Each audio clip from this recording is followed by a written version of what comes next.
Canada Day is always a big event in Kenora. This year we generally have a parade, and we have the bike decorating contest for the kids, and the parade is taking a little different route this year, leaving here down Main Street and ends up at the Whitecap. Of course, we have all the entertainment that's going to be down there for the kids, and the band, the Freaky Green Beatles, I think just look at here, are playing again, and the clowns and all the different entertainment for the kids to enjoy themselves. So obviously it's a special year, being Canada's 150th birthday, and it's really I think important that we get big crowds, and we usually do. We have a really good turnout. I think we're all proud Canadians, and I think the folks in Kenora are really proud of the fact that no matter where their ancestors might have come from or where they might have come from any other country. It's just having the privilege to live in the most beautiful, wonderful country in the world is a privilege.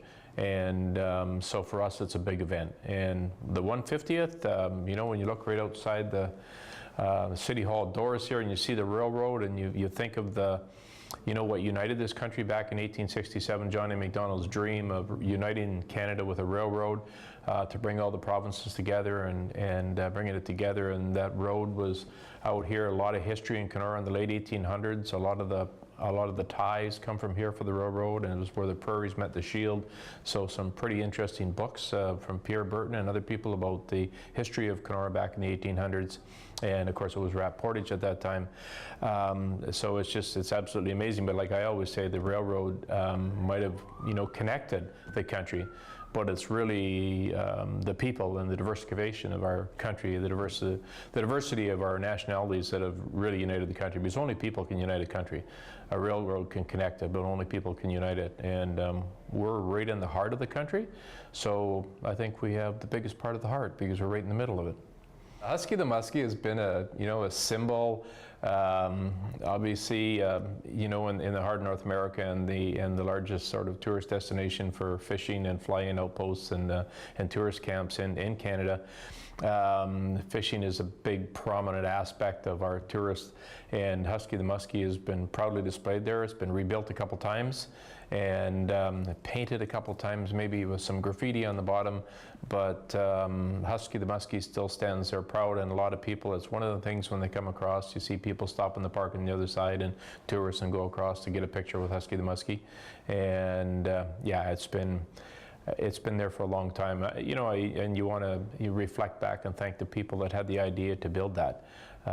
It was a pretty big monument back in the day when it was built 50 years ago, and when you think about it today, there wasn't that many things. I don't think the Sasquatch in Vermilion Bay was there at the time, but I much prefer the Muskie. Well, being Canadian, I feel so proud, when I travel anywhere, whether it's down into the United States or, into to a warmer climate for a week vacation or something in the winter, in the Caribbean or anything else, and I always take that little Canadian flag and put it on because we are so well respected around the world. And fortunately, for me, my family on one side of my family came to North America in 1620 on the Canfield side, and so we've been here for 400 years.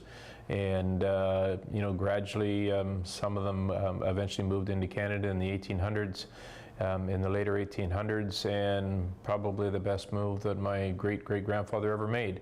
And because I love our good friends to the south, but when you're Canadian, you're on the top of the heap. And it's just that, I guess, privilege of being one of the 35 million people that's lucky enough to call themselves a Canadian. I like everything. I mean, why I was born and raised here. This is about 3 generations in Kenora with our family. And it's the outdoors, it's the opportunities, it's the really you're especially being here in Kenora, you're right in the middle, in the heart of North America. You have so many things that you can do. I mean, it's clean air, it's fresh water, it's all the way around. It's just a fantastic opportunity. And when you look around, the world, and you see the turmoil, you just realize how lucky you are And I think we quite often take it for granted.